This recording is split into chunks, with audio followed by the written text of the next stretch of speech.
Next question में बोला जा रहा है the distance of this point from this line measured parallel to this line. तो करना क्या, मैं डायग्राम बस बनाता हूँ, पर प्रॉपर्टी देखना। तो डायग्राम आ रहा है 2x minus 3y plus 28 is equal to 0। कोई पॉइंट हमारा 2,3, हमें परपेंडिकुलर डिस्टेंस नहीं निकालना है, कोई लाइन है उसके पैरेलल निकालना। मान लो लाइन हमारा कुछ ऐसे है, तो ये लाइन ये हमें दिया गया √3x minus y plus 1 is equal to 0। तो हमें इसके पैरेलल निकालना है, पैरेलल निकालना है। तो हमें पैरामेट्रिक फॉर्म यूज करना है। x1 ये मान लो डिस्टेंस r है, तो पैरामेट्रिक फॉर्म हमारा होता है x1 plus r cos theta comma y1 plus r sine theta. ये हमारा ये पॉइंट का कोऑर्डिनेट होगा। आर अगर पॉजिटिव है तो हमें ऊपर जाना, निगेटिव है तो नीचे आना। वो मैथ्स अपने आप को एडजस्ट करना है, हमें बस केवल मैथ्स का निकालना है, ठीक ना। हमें डिस्टेंस निकालना है, डिस्टेंस ऑलवेज पॉजिटिव होता है, ऐसा थोड़ा है। तो टेन थीटा हमें दिया गया है, स्लोप इसका जो है वो √3 है। तो कॉस या साइन थीटा निकाल लेंगे, तो साइन थीटा हमारा tan थीटा का √3 60 डिग्री है। तो पॉइंट बन जाएगा 2 plus r/2 comma 3 plus r√3/2। ये पॉइंट इसके ऊपर लाई कराएगा, लाई करा दो तो देखा 2 times of 2 plus r/2 minus 3 times of 3 plus r√3/2 plus 28 is equal to 0। बस इसको सिंप्लीफाई कर लेंगे तो हमें r का वैल्यू मिल जाएगा। तो हमारा बन जाएगा ये 4 plus r minus 9 minus 3√3/2r plus 28 is equal to 0। तो r को उधर लेके जाओ तो 3√3 माइनस माइनस 1 बाई एल्सियम ले रहेगा 3√3 minus 2/2 r is equal to 28 minus 5 बोलो तो 23, ठीक ना। तो हमारा r आ जाएगा 46/3√3 माइनस 2। बस स्लैश कर लेना है, जैसा मतलब 3√3 माइनस प्लस 2 से ऊपर से मल्टीप्लाई कर लेना, 3√3 प्लस 2 से। प्रॉपर आंसर कर लो, हमारा हो जाएगा 46 टाइम्स ऑफ 3√3 प्लस 2 अपॉन नीचे हमारा हो जाएगा a plus b minus equal तो a square minus b square. तो 3√3 का स्क्वायर 27, 27 में से 8 का 23 है ना, और 23 दोनों 46 होता है। तो हमारे पास बन जाएगा ये 6√3 प्लस 4। तो होप कर रहे हैं कि हमारा कोई ऑप्शन ऐसा होगा 4 प्लस 6√3, 4 प्लस 6√3 हमारा लास्ट पार्ट करेक्ट है, ठीक है। आराम से पैरामेट्रिक फॉर्म यूज करो, तुम्हारा आंसर आ जाएगा। चलते नेक्स्ट क्वेश्चन पे। नेक्स्ट क्वेश्चन बोला गया साइन एक्स, तो ना sine sine of y by x equal to ln of alpha by 2। हमारा सोल्यूशन इसका है, हमारा एक क्वेश्चन है x cos of y by x d y by d x is equal to y cos of y by x plus x. तो हम इसको बस सिंप्लीफाई करते हैं, हम क्रॉस मल्टीप्लाई करते हैं, तो हमारा रहेगा x cos of y by x d y is equal to y cos of y by x d x plus x d x. इसको उधर लेके जाओ तो cos of y by x common आ जाएगा, cos y by x common तो हमारा जाएगा x d y minus y d x is equal to x d x. Clear ना। उसको क्या करो, दोनों तरफ एक्स बार से डिवाइड कर दो, एक्स बार से डिवाइड होते ही हमारा तो हमारा बन जाएगा cos of y by x into d of हमारा बन जाएगा y by x is equal to 1/x dx। अब बस इसको इंटीग्रेट कर दो तुरंत ही, तो cos cos of y by x का इंटीग्रेशन हमारा साइन हो जाएगा। तो sine of y by x is equal to ln x plus C. अब तुम्हें कुछ डाटा दिया गया होगा कहीं से, पास आस हो रहा होगा कुछ भी। y1 equal to pi by 3, x is equal to 1 पे y equal to pi by 3 है। तो बस पुट कर दे, तुम्हारा हो जाएगा sine of pi by 3 is equal to x is equal to ln 1 तो सी। हमारा साइन 60 डिग्री, हमारा √3/2 होता है। तो हमें sine of y by x का वैल्यू मिल गया ln x प्लस √3/2। तो यही शायद हमसे पूछा गया था कुछ। ओके, अल्फा वैल्यू √3 मिल गया, तो अल्फा स्क्वायर हमारा 3, मतलब ये पार्ट करेक्ट। सिंपल सा है, लीनियर डिफरेंशियल इक्वेशन है। लीनियर डिफरेंशियल इक्वेशन भी मैंने नहीं बनाया, मैंने सीधे वेरिएबल से करते हैं, ठीक है। एग्जैक्ट डिफरेंशियल इक्वेशन था, ठीक है। ऊपर तुम समझ पा रहे हो। चलते हैं dear next question. Next question बोला गया each term of the GP is the arithmetic mean of next to term. Means हर एक टर्म नेक्स्ट टू टर्म का अर्थमेटिक मीन है। तो मान लो आर एक टर्म है, तो आर एक टर्म जो है वो नेक्स्ट टू टर्म का अर्थमेटिक मीन है, यानी उसका डबल करने पे ये AR+1 प्लस AR+2 आ जाएगा, ऐसा सीन। नेक्स्ट टू टर्म का अर्थमेटिक मीन है, कैसे कर दिया, बस इसको पुट कर ले भाई। तो हमारा आर जीपी का हमारा जो आर एक टर्म बनेगा वो बन जाएगा, मीन्स R+1 मैं कराऊँ ज़्यादा बेटर रहेगा। R+1 टर्म जो है वो AR+2 प्लस AR+3 का अर्थमेटिक मीन हो जाएगा। तो हमारा बनेगा A इंटू मतलब 2 times of A into r n के पावर, मीन्स जो टी आर होता है, टी आर बढ़ता है A इंटू आर के पावर n-1। तो मैंने R+1 टर्म ले लिया है ताकि +1 कैंसिल हो जाएगा, तो AR power n equal to हो जाएगा AR के पावर n+1 प्लस AR के पावर n+2। तो हमारा ए गायब हो जाएगा और आर के पावर n से डिवाइड मार दो, हमारे पास इक्वेशन बन जाएगा 2 इज इक्वल टू बन जाएगा आर प्लस आर स्क्वायर। तो r square plus r minus two is equal to zero. तुम्हारा फैक्टर जो रहा है r plus two into r minus one is equal to zero. यानी r equal to minus two और one होगा। GP है, GP में अगर आर इक्वल टू वन हो गया तो सारे टर्म सेम हो जाएंगे। तो कुछ ऐसा दिया गया क्या, एक ईस्ट ऑफ बिटवीन दिस, और ए वन हमारा वन बाई एट है और ए टू ए वन के बराबर नहीं। क्लियरली इसका मतलब यही है कि आर इक्वल टू वन नहीं है, r equal to minus two है। तो माइनस टू हमें ए वन दे रखा है, मीन फर्स्ट टर्म दे रखा है, कॉमन रेशियो दे रखा है, तो हम सारा टर्म लिख सकते हैं। तो तुमसे पूछा गया है S twenty minus S eighteen.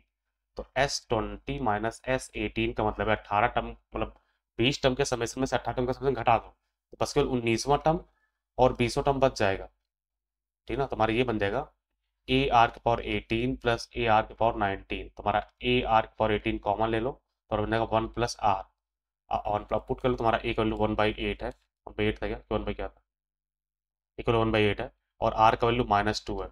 तो माइनस टू के पावर 18 इंटू इंटू हमारा बन जाएगा वन माइनस टू तो माइनस वन, यानी माइनस माइनस टाइम्स ऑफ ये बन जाएगा टू के पावर 18 बाई एट, यानी टू के पावर क्यूब, यानी माइनस टू के पावर 15।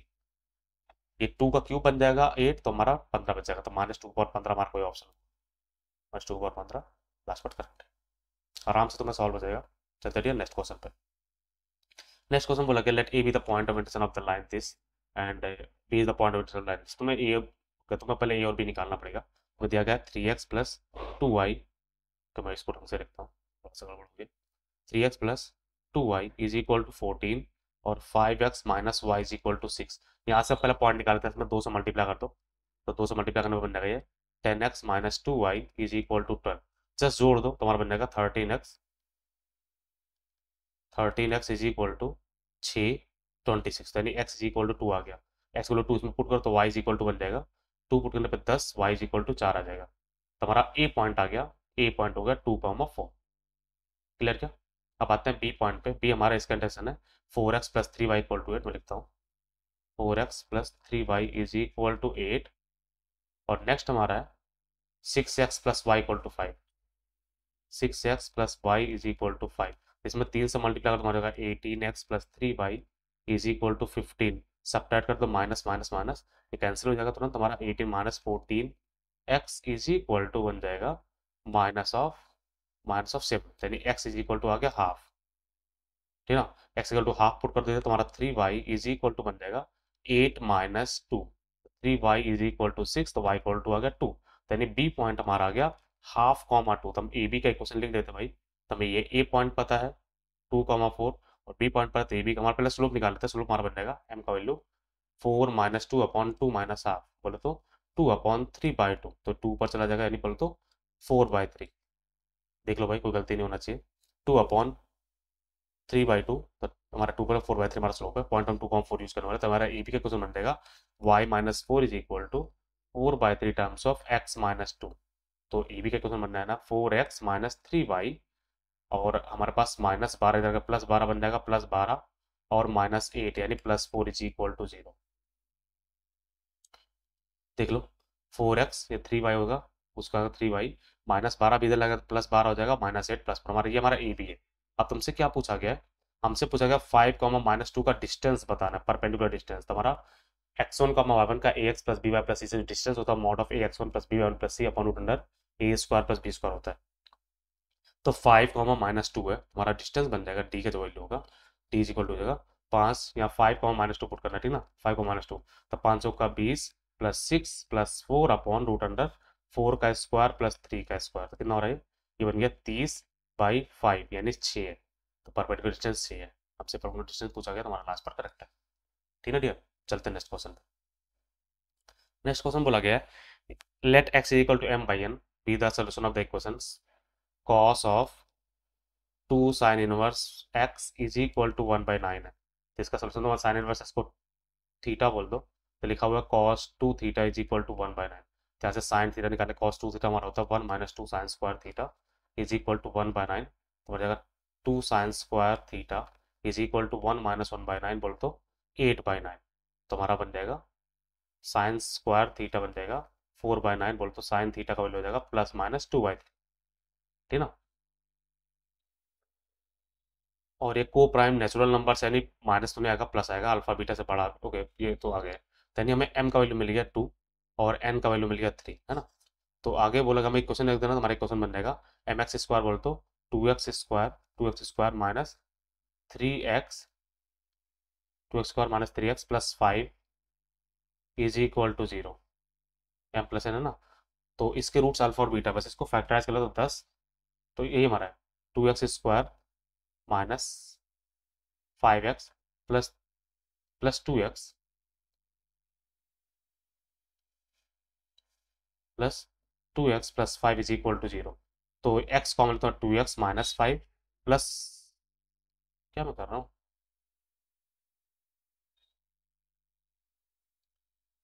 जल्दबाजी में क्या कर रहा हूँ।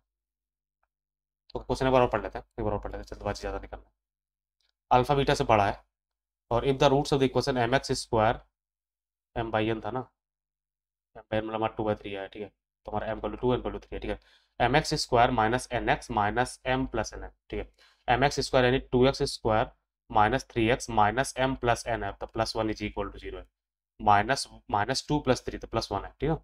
तो ये हमारा फैक्टर जो है 2x square minus 2x minus X plus 1 is equal to 0। तो 2 कॉमन ले लो तो X, X minus one common ले लो तो एक्स माइनस वन, यानी एक्स माइनस वन, यहाँ पर एक्स कॉमन ले, क्या मैं बोल रहा हूँ, एक्स कॉमन ले लो, 2x कॉमन ले लो, तो एक्स माइनस वन कॉमन लेते एक्स माइनस वन, हमारा X minus one times of 2x minus one is equal to 0।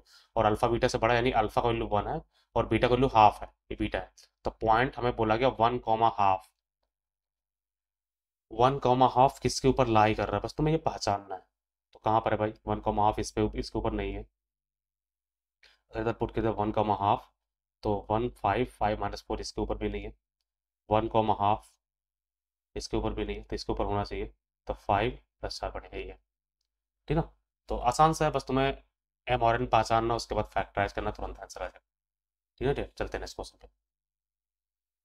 तुमसे बोलेगा फंक्शन हमारा ये कहाँ से कहाँ तक डिक्रीजिंग है, तो हमें एफ एक्स दिया गया है, एफ एक्स है x upon x square minus 6x minus 16।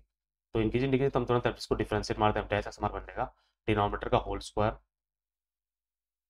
Denominator को छोड़ दो यानी x square minus 6x minus 16 को छोड़ दो, न्यूमिनेटर का 1 हो जाएगा, माइनस न्यूमिनेटर को छोड़ दो तो डिनोमिनेटर का हमारा बन जाएगा 2x माइनस 6, है ना। अब इसको आराम से सॉल्व कर लो पूरा पूरा, तो हमारा बन जाएगा x square minus 6x minus 16 minus 2x square plus 6x, ठीक है ना। 6x कैंसिल हो जाएगा और डिनोमिनेटर तुम्हारे पास x square minus 6x minus 16 का होल स्क्वायर, ये बन जाएगा minus times of x square plus 16 upon, upon हमारा बन जाएगा x square minus 6x plus 16, sorry minus 16 का होल स्क्वायर, प्लस नहीं है, माइनस माइनस 16 का होल स्क्वायर। तो प्रॉपर्ली ध्यान से देखो, तुम्हारा F dash x always negative है, क्योंकि ये एक पॉजिटिव क्वांटिटी है, ये भी पॉजिटिव पॉजिटिव नहीं, एफ डैश एक्स निगेटिव है, इसका मतलब एफ डैश एक्स डिक्रीजिंग है ऑलवेज। बस चीजें अनडिफाइंड ना हो, ये एक्चुअली फैक्टराइज हो रहा है, ये फैक्टराइज हो रहा है, तो X square minus 6x minus 16 not equal to 0 होना चाहिए। तो जहां जहां ये होगा हमें वो नहीं लेना है, तो ये बस इसको सिंप्लीफाई कर लो, तुम्हारे पास कितना 16 है ना, 8 दूना 16, ठीक है। तुम्हारा X square minus 8x plus 2x minus 16 is equal to 0। तो x कॉमन ले तो x माइनस 8 प्लस 2 कॉमन ले लो तो x माइनस 8, यानी x minus 8 times of x plus 2 not equal to 0, यानी x हमारा 8 और माइनस 2 नहीं होना चाहिए और पूरा हो, पूरे r में से इसको हटा दो, r में से 8 और माइनस 2 हटा दो, हमारा आंसर है। तो ऑप्शन पढ़ लेते हैं भाई कौन सा है, डिक्रीजिंग ऑलवेज है, तो यहाँ पे देखो माइनस 2 हट गया है, यहाँ से 8 हट गया, तुम्हारा सी पी पार्ट करेक्ट है। डिक्रीजिंग ऑलवेज है, पूरा माइनस इंफिनिटी प्लस इंफिनिटी तक डिक्रीज कर रहा है, बस जहां पर वो अनडिफाइंड हो रहा है उसको हटा देना है, तो माइनस 2 और 8 हटा दो, हमारा आंसर, ठीक है। चलते ठीक है नेक्स्ट क्वेश्चन। तो नेक्स्ट क्वेश्चन बोला जा रहा है y equal to L N of, लिखता हूँ y is equal to L N of 1 minus X square upon 1 plus X square, और x हमारा माइनस से प्लस 1 के बीच में है। तो तुमसे पूछा गया है x is equal to half पे 225 times of Y dash minus Y double dash का वैल्यू लिखो, बस इसको सीधा डिफरेंशिएट करना है, 2 बार डिफरेंशिएट करना है, उसके बाद इसका वैल्यू हाफ पुट करना है, सिंप्लीफाई करना, हमारा आंसर। तो तुम इसमें सब्स्टिट्यूशन करके भी कर सकते हो, मैं डायरेक्टली कर रहा हूँ, एक्स को अगर tan थीटा पुट किया तो भी हमारा आंसर आ जाएगा, ठीक है। तो मैं डायरेक्टली पुट कर रहा हूँ, तो डायरेक्टली डिफरेंशिएट करो, तो डी वाई डैश में वाई डैश हमारा बन जाएगा, ये एल एन का 1 अपॉन होता है, यानी 1 plus X square upon 1 minus X square, ये हो जाएगा एल एन का, इंटू चेन रूल लगा दो, तो 1 प्लस एक्स स्क्वायर का whole square, 1 plus X square को छोड़ दो, तो देखो -2x minus of 1 minus X power को छोड़ दो तो +2x, तो 2x कॉमन ले लो, -2x कॉमन ले लो, तो हमारे कैंसिल हो जाएगा, तो -2x सीधा मल्टीप्लाई करते हैं ताकि तुम पूरा देखो।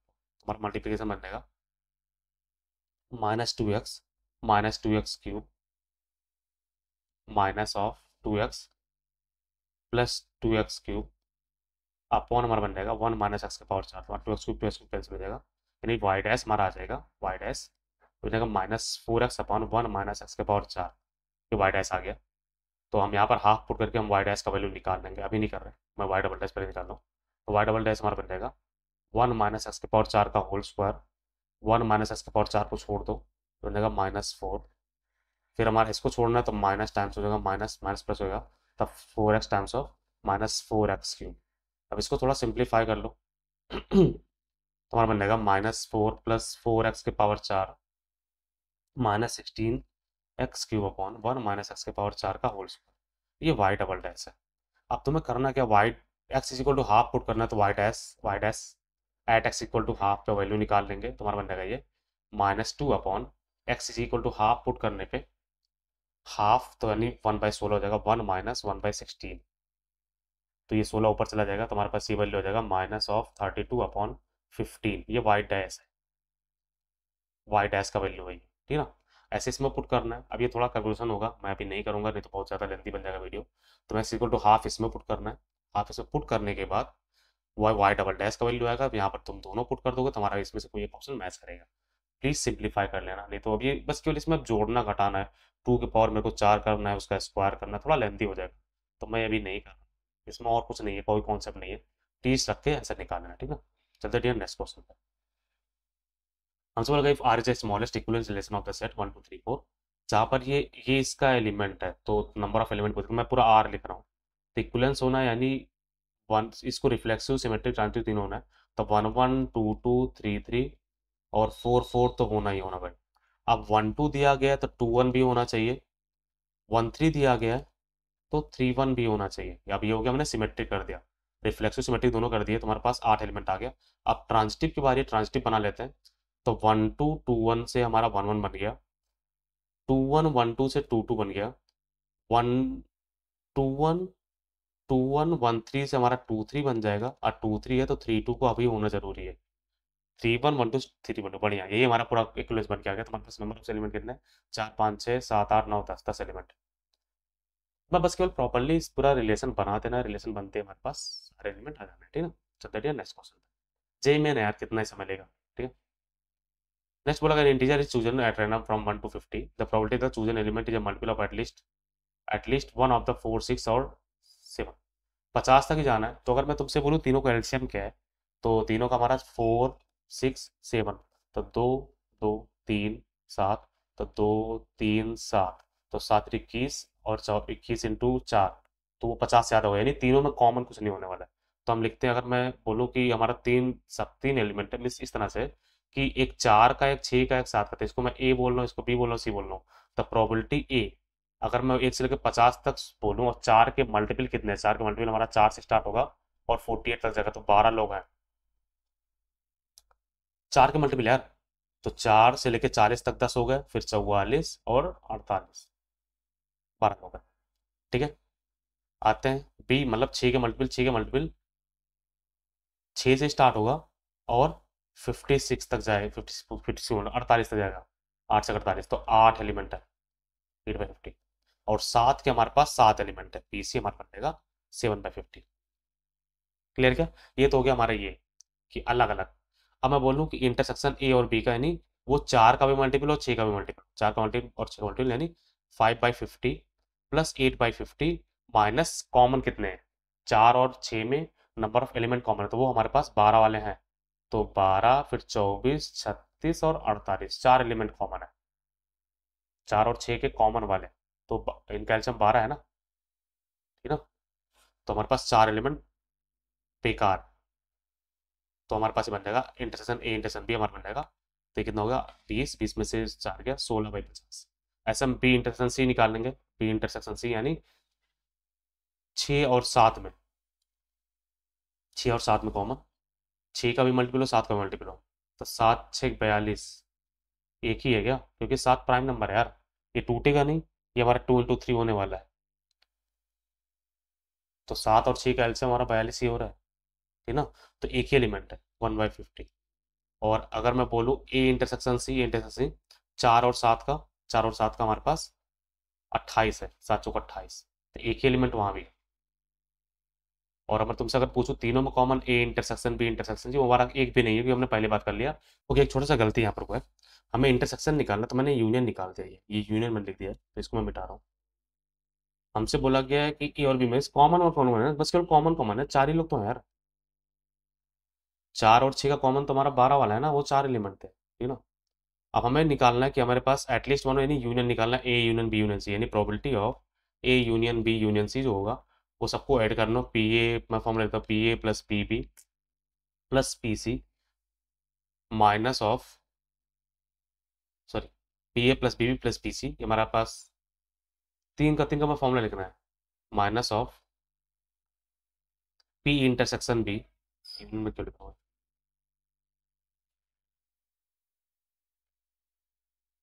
Intersection B minus P B intersection C minus P of A intersection C minus P of plus P of A intersection B intersection C, हमारा ये आंसर है।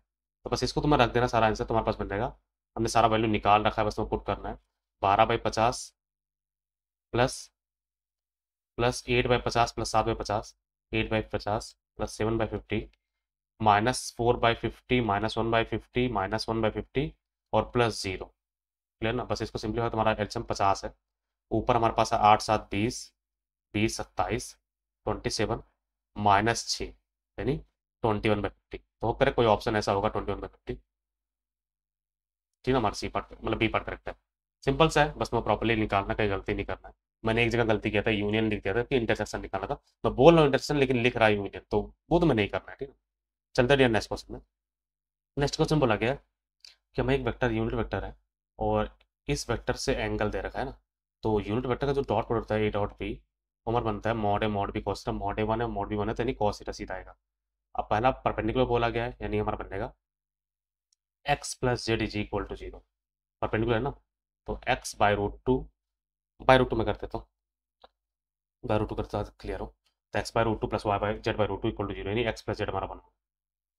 नेक्स्ट दूसरे से हमारा हो जाएगा, तो बनेगा y/√2 plus z/√2 is equal to cos, यानी 1/2। नेक्स्ट हमारा है, इससे हमारा हो जाएगा यानी x/√2 plus y/√2 is equal to cos 120 minus half. Clear ना, क्लियर है। अब तीनों को अगर मैं जोड़ दूं, तीनों को जोड़ने पे हमारा बन जाएगा 2 times of x/√2 plus y/√2 plus z/√2 is equal to 0। तो हमें दिया गया है कि x प्लस जेड 0 है, तो हमें y को 0 होना पड़ेगा, मजबूरी है। y 0 हुआ तो हमें z का वैल्यू मिल गया, पुट कर दो बस, फिर आपको कुछ करना नहीं है। y 0 हुआ, यहाँ पर y 0 पुट कर दो, तो हमें z का वैल्यू मिल जाएगा, z इज इक्वल टू बन जाएगा 1/√2। और z का वैल्यू अगर 1 हो गया, यहाँ पर y 0 पुट कर दो, तो x का वैल्यू हो जाएगा, x इज इक्वल टू बन जाएगा -1/√2। तो हमें एक्स वाई जेड तीनों मिल गया, तो हमें यू वेक्टर मिल जाना है। यू वेक्टर हमारा है -1/√2 आई कैप प्लस 1/√2 के कैप, ये यू वेक्टर। क्लियर क्या। अब आगे हमें वी वेक्टर दे रखा है, वी वेक्टर हमारा 1/√2 आई कैप, वी वेक्टर दिया गया है 1/√2 आई कैप, ये √2 कॉमन ले रहा हूँ मैं, क्यों बकवास इतना हो रहा है। ये हमारे हो जाएगा -i प्लस k/√2, और वी वेक्टर हमें दिया है, मैं √2 हटा रहा हूँ सीधा सीधा, वी वेक्टर हमारा बन जाएगा i plus J plus k/√2, I plus J plus k/√2। तुमसे बोला गया mod of V minus U का स्क्वायर निकालो।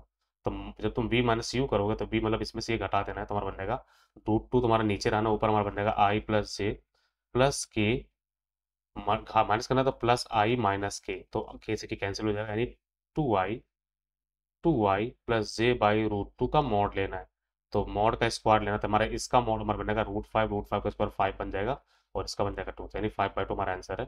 5/2 हमारा बी पार्ट करेक्ट। बहुत सिंपल सा है, कहीं पर गलती नहीं करना है, आराम से सब कुछ सिंप्लीफाई करो, तुम्हारा आंसर आ जाएगा। ठीक है, चलते हैं नेक्स्ट क्वेश्चन पे।